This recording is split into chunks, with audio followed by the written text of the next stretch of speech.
मूसलाधार बारिश हो रही थी। रात का गहरा अंधेरा पूरे भैरवपुर गांव पर छाया हुआ था। आसमान में बिजली चमक रही थी और बादलों की गड़गड़ाहट से पूरा गांव कांप उठता था। ऐसी डरावनी रात में कोई भी घर से बाहर निकलने की हिम्मत नहीं करता था। इसी बीच रात करीब 10 बजे गांव के छोटे से रेलवे स्टेशन पर एक पैसेंजर ट्रेन आकर रुकी। तेज बारिश के कारण स्टेशन लगभग सुनसान पड़ा था। प्लेटफॉर्म पर इक्का दुक्का लोग ही दिखाई दे रहे थे, जबकि बारिश की बूंदें टीन की छत पर लगातार टप टप की आवाज कर रही थी। ट्रेन के रुकते ही एक युवक अर्जुन अपने कंधे पर बैग टांगे नीचे उतरा। उसने चारों ओर नजर दौड़ाई। बारिश अब भी तेजी से हो रही थी। प्लेटफॉर्म लगभग सुनसान था। अर्जुन वहीं खड़ा होकर बारिश के कम होने का इंतजार करने लगा। अर्जुन ने आसमान की ओर देखा और गहरी सांस लेते हुए बुदबुदाया, हे भगवान, इतनी तेज बारिश में अब मैं घर कैसे जाऊं? मुझे तो गांव के रास्ते भी नहीं पता। इतना कहकर वो अपना बैग कंधे पर टांगकर प्लेटफॉर्म पर ही खड़ा रहा और बारिश के थमने का इंतजार करने लगा। अर्जुन कुछ देर तक वहीं खड़ा होकर बारिश के रुकने का इंतजार करता रहा। तभी एक बुजुर्ग आदमी छाता लिए धीरे धीरे उसके पास आया। उसने अर्जुन को ऊपर से नीचे तक देखा और मुस्कुराते हुए पूछा, बेटा, कौन हो तुम और इस बारिश में यहाँ प्लेटफॉर्म पर क्यों खड़े हो?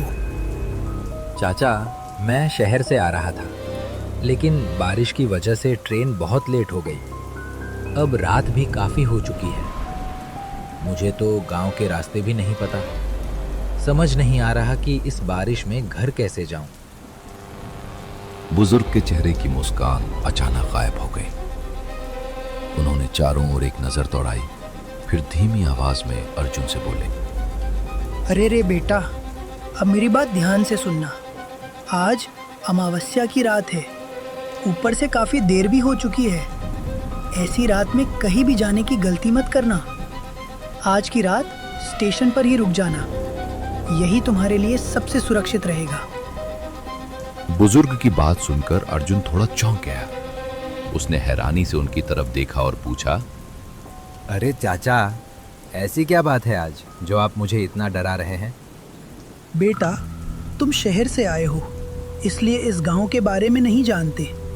यहाँ कुछ ऐसी रहस्यमयी शक्तियों की बातें लोग करते हैं जिनसे गांव वाले आज भी डरते हैं। खासकर अमावस्या की रात लोग बेवजह घर से बाहर निकलने से बचते हैं। अरे चाचा, ये सब अब नहीं होता। आप लोग बस बेवजह इन बातों से डरते रहते हैं। आज के ज़माने में भला भूत प्रेत जैसी चीज़ों पर कौन यकीन करता है? अच्छा बेटा, ये बताओ, तुम इस गांव में किसके यहाँ जा रहे हो? चाचा, मैं अपने मामा रामदास के घर जा रहा हूँ। कई साल पहले बचपन में एक बार आया था, लेकिन उसके बाद कभी गांव नहीं आ पाया, इसलिए अब मुझे यहाँ के रास्ते भी ठीक से याद नहीं है। अच्छा, तो तुम रामदास के भांजे हो। मैं उन्हें अच्छी तरह जानता हूँ। उनका घर यहाँ से ज़्यादा दूर नहीं है। लेकिन बेटा, मैंने जो कहा है उसे हल्के में मत लेना। आज की रात गांव की गलियों में अकेले निकलना ठीक नहीं होगा। इतना कहकर बुजुर्ग स्टेशन के पास बने छोटे से रेलवे ऑफिस की ओर चले गए। वहां मौजूद कर्मचारियों से कुछ देर बात करने के बाद उन्होंने एक बेंच पर चादर बिछाई और आराम करने लेट गए। उधर अर्जुन कुछ देर तक वहीं खड़ा सोचता रहा। आखिर उसने मन ही मन कहा, चाचा भी ना बेवजह मुझे डरा रहे थे। मैं भला इन सब बातों पर क्यों यकीन करूं? इतना सोचकर अर्जुन अपना बैग कंधे पर टांगकर स्टेशन से बाहर निकल आया। बाहर बारिश अब भी हल्की हल्की हो रही थी। स्टेशन के ठीक सामने एक छोटी सी चाय की दुकान खुली हुई थी, जहां एक लालटेन की हल्की रोशनी टिमटिमा रही थी। चाय की दुकान को देखकर अर्जुन मुस्कुराया और खुद से बोला, चलो पहले एक गर्मा गर्म चाय ही पी लेता हूँ, फिर आगे का सोचूंगा। ये कहकर वो चाय की दुकान की ओर बढ़ गया। अर्जुन चाय की दुकान के पास पहुंचा। बारिश की बूंदें अब भी टीन की छत पर लगातार गिर रही थी। उसने अपना बैग नीचे रखा और दुकान वाले से कहा, भैया, एक कप गर्मा गर्म चाय देना। हाँ भैया, अभी लाया। चाय वाला चाय बनाने लगा। कुछ ही देर बाद उसने उबलती हुई चाय एक कुल्हड़ में डालकर अर्जुन को थमा दी। फिर उत्सुकता से उसकी ओर देखते हुए पूछा, भैया, आप इतनी रात में कहाँ जा रहे हो? इस समय तो गांव के लोग भी घरों से बाहर नहीं निकलते।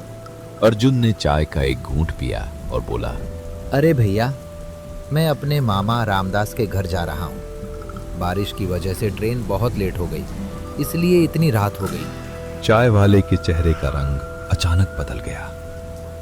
उसने तुरंत दुकान के बाहर अंधेरे की ओर देखा, फिर धीमी आवाज में बोला, भैया, मेरी मानो तो आज रात गांव की ओर मत जाओ। आज अमावस्या की रात है, ऐसी रात में कुछ भी हो सकता है। अर्जुन ने हैरानी से उसकी तरफ देखा। पिछले कुछ सालों में इस गांव से कई लोग रहस्यमयी तरीके से लापता हो चुके हैं। आज तक किसी को पता नहीं चला कि उनके साथ क्या हुआ, इसलिए गांव वाले अमावस्या की रात घरों से बाहर निकलने की हिम्मत नहीं करते। अरे भैया, तुम भी मुझे वही बात बता रहे हो जो स्टेशन पर एक बुजुर्ग चाचा अभी थोड़ी देर पहले बता रहे थे। लगता है इस गांव के सभी लोग बस ऐसी ही डरावनी कहानियों पर यकीन करते हैं। क्या कहा आपने? एक बुजुर्ग चाचा? अर्जुन ने सिर हिलाकर हाँ कहा। चाय वाला एक पल के लिए बिल्कुल चुप हो गया, फिर कांपती आवाज में बोला, भैया, आप शायद नहीं जानते, रात के समय उस स्टेशन पर कोई बुजुर्ग नहीं रहता। गांव के लोग कहते हैं कि वहाँ एक बूढ़े आदमी की आत्मा भटकती है। वो नए आने वाले लोगों को स्टेशन पर ही रुक जाने की सलाह देती है, क्योंकि उसे पता होता है कि अमावस्या की रात गांव की तरफ जाना कितना खतरनाक हो सकता है। ये सुनते ही अर्जुन के चेहरे का रंग उड़ गया। ये क्या कह रहा है? अभी कुछ देर पहले तो मैं उसी बुजुर्ग से बात करके आया हूँ। क्या ये चाय वाला पागल हो गया है या फिर सच में कुछ गड़बड़ है? चाय वाले ने घबराकर दुकान के बाहर अंधेरे में एक नजर डाली, फिर अर्जुन के और करीब आकर धीमी आवाज में बोला, भैया, मेरी मानो तो आज रात यहीं रुक जाओ। वैसे भी आज अमावस्या की रात है। गांव के बुजुर्ग कहते हैं कि ऐसी रातों में गांव के आसपास अजीब और डरावनी घटनाएं होती हैं, इसलिए कोई भी समझदार इंसान इस समय बाहर नहीं निकलता। अर्जुन ने उसकी बात सुनी, लेकिन उसके चेहरे से साफ लग रहा था कि उसे अब भी इन बातों पर यकीन नहीं हो रहा था। अर्जुन ने हल्की मुस्कान के साथ बात को टाल दिया और बोला, अच्छा भैया, ये सब बातें छोड़ो, बस इतना बताओ, यहाँ से आगे गांव की तरफ जाने के लिए कुछ मिलेगा या नहीं? अर्जुन की बात सुनकर चाय वाले ने एक पल के लिए गहरी सांस ली, फिर सड़क की तरफ देखते हुए सोच में पड़ गया। अरे भैया, इस समय आपको कुछ भी नहीं मिलेगा। ना कोई बस चलेगी, ना कोई ऑटो और ना ही कोई सवारी। मैं भी थोड़ी देर में दुकान बंद करके यही सो जाऊंगा। वो कुछ पल रुका, फिर गंभीर आवाज में बोला, अगर मेरी मानो तो आप भी आज की रात यही रुक जाओ। सुबह होते ही आराम से अपने मामा के घर चले जाना। रात में बाहर निकलना ठीक नहीं है। नहीं भैया, मैं आपको परेशान नहीं करूँगा। मैं किसी न किसी तरह अपने मामा के घर पहुँच ही जाऊँगा। इतना कहकर अर्जुन वहां से आगे बढ़ने लगा। पीछे से चाय वाला जोर से आवाज लगाते हुए बोला, भैया रुक जाइए, मेरी बात मान लीजिए, आगे मत जाइए। लेकिन अर्जुन ने उसकी बात पर ध्यान नहीं दिया। वो अंधेरी सड़क की ओर बढ़ता चला गया, जबकि चाय वाला उसे जाते हुए चिंता भरी निगाहों से देखता रहा। अर्जुन अब स्टेशन से काफी दूर निकल चुका था। हल्की हल्की बारिश अब भी लगातार हो रही थी।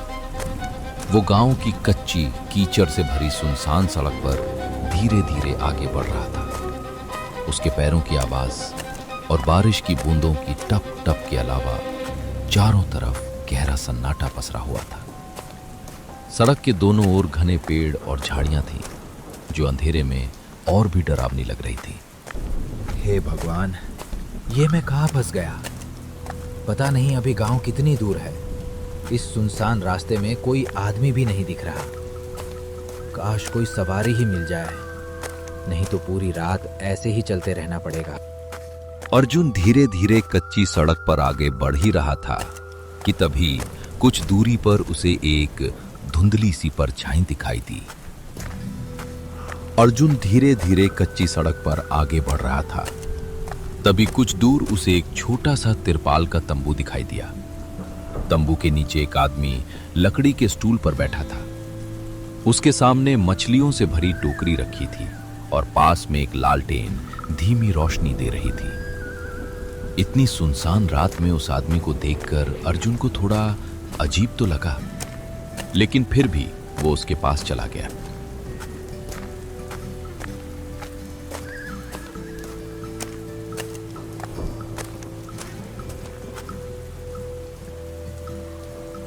अरे भाई, इतनी रात को तुम मछलियां बेच रहे हो?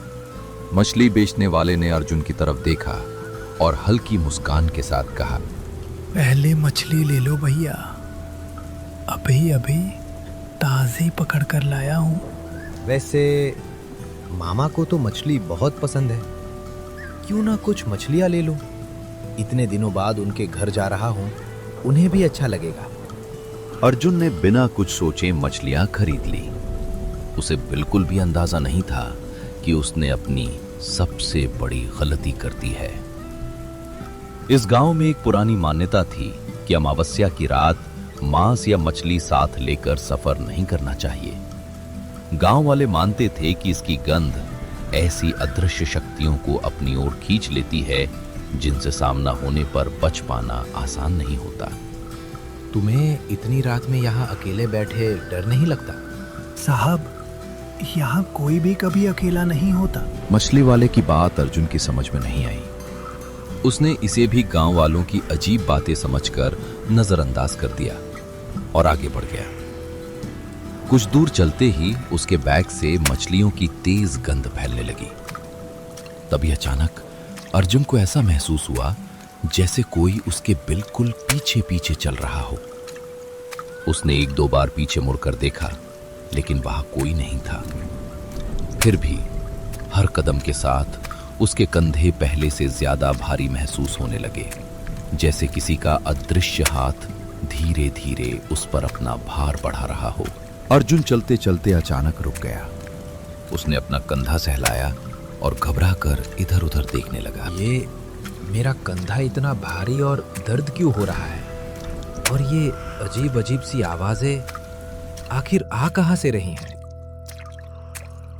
अर्जुन ने फिर एक बार पीछे मुड़कर देखा, लेकिन वहां दूर दूर तक कोई दिखाई नहीं दिया। फिर भी उसे साफ महसूस हो रहा था कि अंधेरे में कोई चीज लगातार उसके पीछे पीछे चल रही है। हवा पहले से ज्यादा ठंडी हो चुकी थी और आसपास से आती धीमी फुसफुसाहटें हर कदम के साथ और साफ सुनाई देने लगी थीं। अर्जुन जैसे ही कुछ कदम आगे बढ़ा, अचानक उसके पैर वहीं थम गए। उसका दिल जोर जोर से धड़कने लगा। सामने उसी कच्ची सड़क के बीचों बीच वही मछली वाला खड़ा था, जबकि अर्जुन तो उसे काफी पीछे छोड़कर आ चुका था। मछली वाले का सिर धीरे धीरे नीचे से ऊपर उठा। उसकी आंखें अंधेरे में अजीब तरह से चमक रही थीं। फिर उसके चेहरे पर एक डरावनी मुस्कान फैल गई। अरे भैया, हमें भी तो मछली खिला दो, कई वर्षों से मछली नहीं खाई। ये सुनते ही अर्जुन के शरीर में सिहरन दौड़ गई। उसके हाथ पैर कांपने लगे। अब उसे धीरे धीरे समझ आने लगा था कि वो किसी बहुत बड़े जाल में फंस चुका है। स्टेशन के बुजुर्ग, चाय वाले की चेतावनी और मछली वाले की रहस्यमयी बातें सब एक एक करके उसकी आंखों के सामने घूमने लगीं। कांपती आवाज में उसने किसी तरह हिम्मत जुटाई। क्या मतलब? अभी तो मैंने तुमसे ही ये मछली खरीदी थी। तुम आखिर हो कौन? मैं तुम्हारी मौत हूं। जरा अपने आसपास तो देखो, मेरे साथी भी तुमसे मिलने का बेसब्री से इंतजार कर रहे हैं। इतना कहते ही मछली वाले के चेहरे पर एक खौफनाक मुस्कान फैल गई। अचानक अर्जुन ने महसूस किया कि उसके ठीक पीछे कोई खड़ा है। वो पलट कर देख ही रहा था कि तभी उसके दाईं ओर एक काला साया आकर खड़ा हो गया और अगले ही पल बाईं ओर भी एक और साया दिखाई देने लगा। कुछ ही सेकंड में अर्जुन के चारों ओर 2-3 काले साए आ चुके थे। वे सभी धीरे धीरे अर्जुन के और करीब आने लगे। तभी अचानक दूर से दौड़ती हुई एक आकृति दिखाई दी। वो चाय वाला था। हाथ में जलती हुई मशाल लिए तेजी से अर्जुन की तरफ भागता हुआ आ रहा था। जैसे ही चाय वाले की जलती हुई मशाल की रोशनी उस अंधेरे पर पड़ी, चारों तरफ फैली हुई डरावनी परछाइयां एक एक करके गायब होने लगीं। मछली वाला और बाकी अदृश्य शक्तियां जैसे धुएं की तरह हवा में विलीन हो गए। मैं बच गया क्या? मैंने कहा था ना साहब, आज की रात यहाँ रुक जाना चाहिए था। माफ करना मुझे, मैंने आपकी बात नहीं सुनी। कोई बात नहीं साहब, मुझे तो पहले ही समझ आ गया था कि आपके साथ कुछ तो जरूर होगा। अमावस्या की रात है ना। चलो, अब मैं आपको आपके मामा के घर तक छोड़ देता हूँ। यहाँ से अकेले जाना ठीक नहीं है। दोनों अब कच्ची सड़क पर साथ साथ आगे बढ़ रहे थे। चाय वाले के दोनों हाथों में जलती हुई मशाल थी, जिसकी रोशनी अंधेरे को चीरती हुई आगे का रास्ता दिखा रही थी। बारिश कब की रुक चुकी थी। भीगी हुई मिट्टी से सोंधी सोंधी खुशबू उठ रही थी, लेकिन चारों तरफ फैला अजीब सन्नाटा अब भी माहौल को डरावना बना रहा था। तुम्हें कैसे पता कि ये मशाल और आग के पास ये सब नहीं आता? मेरे दादाजी ने मुझे ये बात सिखाई थी, तभी तो मैं समझ पाया। वरना आप ही सोचो साहब, मैं अकेला आदमी इतनी रात तक अपनी दुकान खोलकर कैसे बैठा रहता। उसकी बात सुनकर अर्जुन चुप हो गया। दोनों धीरे धीरे गांव की तरफ बढ़ते रहे और मशाल की रोशनी में अब रास्ता थोड़ा साफ नजर आने लगा था। आखिरकार मशाल की रोशनी में चलते चलते दोनों घर तक पहुंच गए। कच्ची सड़क के बाद अब पक्के आंगन की हल्की सी रोशनी दिख रही थी। दोनों ने दरवाजे के सामने पहुंचकर दस्तक दी। अंदर मामा खड़े थे। अर्जुन को देखते ही उनके चेहरे पर राहत और हैरानी दोनों आ गईं। अर्जुन, आ गए तुम, लेकिन इतना डरे हुए क्यों लग रहे हो? मामा, रास्ता बहुत अजीब था, बहुत कुछ हुआ। मुझे खुद समझ नहीं आ रहा मैं कैसे यहाँ तक पहुँचा। रामदास चाचा, आज बहुत अजीब घटना घटी है। इन्हें आराम से सुला दो, बहुत डरे हुए हैं। अर्जुन, तू सो जा। सुबह उठकर जो भी हुआ है आराम से बता देना। बिरजू, अच्छा हुआ तूने उसे बचा लिया, वरना आज मैं अपनी बहन को क्या जवाब देता। चल अब तू भी अंदर आ जा और आराम कर ले। आज की रात बहुत लंबी रही है। घर के अंदर धीरे धीरे सब शांत हो गया। अर्जुन थकान और डर के बीच बिस्तर पर लेट गया और धीरे धीरे उसकी आंख लग गई। अगली सुबह सुबह की हल्की धूप कमरे में फैल चुकी थी। बाहर गांव धीरे धीरे जाग रहा था। अर्जुन, उठ गया? चल अब जाकर नहा ले। कल रात से बहुत परेशान लग रहा है तू। हाँ मामा, पर वो चाय वाला कहाँ गया? अरे वो तो हमारे ही गांव का बिरजू था। रात को वो भी यही रुक गया था, सुबह जल्दी चला गया। अर्जुन कुछ पल चुप रहा। उसके चेहरे पर उलझन साफ दिखाई दे रही थी, जैसे वो कुछ याद करने की कोशिश कर रहा हो। अर्जुन ने बेचैनी से आगे झुककर पूछा, आप पूरी बात बताइए। ये सब कौन है और क्या करते हैं? अर्जुन, कल रात तेरे साथ आखिर हुआ क्या था? रामदास की बात सुनकर अर्जुन कुछ पल के लिए खामोश हो गया। फिर उसने गहरी सांस ली और पिछली रात की पूरी घटना सुनानी शुरू की। मतलब जिसका मुझे डर था वही हुआ। लगता है वे फिर से जाग चुके हैं। इतने सालों तक शांत रहने के बाद अब उन्होंने फिर से लोगों को अपना शिकार बनाना शुरू कर दिया है। अगर इस बार भी उन्हें नहीं रोका गया तो न जाने कितने बेगुनाह लोग अपनी जान गंवा देंगे। क्या आप उन छलावों के बारे में जानते हैं?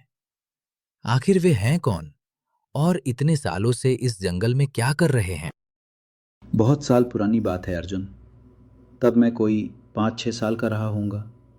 उसी समय हमारे गांव के पास नया रेलवे स्टेशन बनना शुरू हुआ था। गांव के लोग बहुत खुश थे।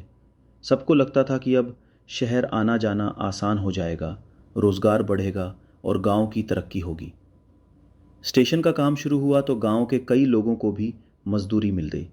साथ ही शहरों और दूसरे राज्यों से भी बहुत सारे मजदूर बुलाए गए। लेकिन किसी को क्या पता था कि जिस काम को वे अपने सुनहरे भविष्य की शुरुआत समझ रहे थे, वही उनके जीवन का सबसे बड़ा अभिशाप बन जाएगा। आपको ये वीडियो कैसी लगी? अगर आपको इस कहानी का पार्ट 2 देखना है तो अभी वीडियो को लाइक करें और हमारे चैनल को सब्सक्राइब करना बिल्कुल ना भूलें। नई डरावनी कहानी बहुत जल्द आने वाली है। धन्यवाद।